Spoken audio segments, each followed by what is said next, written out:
Today is the day when I had got the gearbox apart, and I'm surprised to. There is nothing more to be surprised anymore. All sort of things expected. So let's not waste the time on the discussion. I'm switching to the actual view. Gearbox totally filled with potato grease. This is how the condition is. Let me just switch on the flashlight. So I had cleaned, and there is still more grease in it, and I wanted to clean it further, but it didn't. I had no courage to waste my time on doing that. The best part is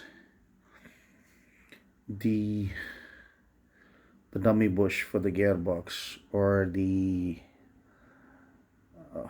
lay shaft bush, okay, is absolutely free. It's not even a snug fit, it's free. And whatever the grease or oil was just seeping out from this side, if you can see. And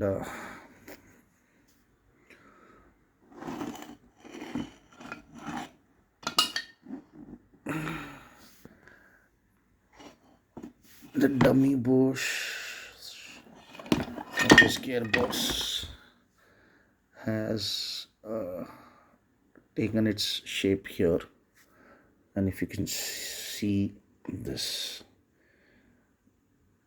it's not round, actually. It's just slightly ovaled from here and from here. You get to see where my index fingernail is pointing at. So if you see this, that is why this gears were slipping.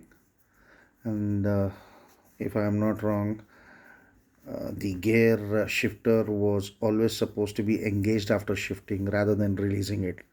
This is what generally happens if this kind of problem occurs.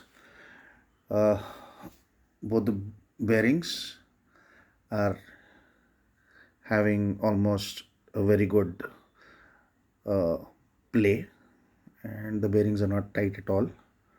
So the clever person who fixed it, used a very different technique to retain the bearing, the small bearing.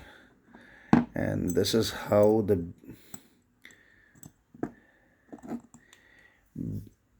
this bearing cage was acting as a bearing retainer,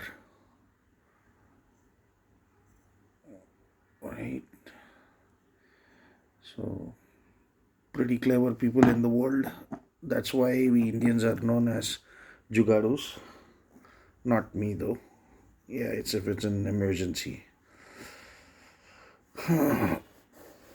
So tomorrow morning this is going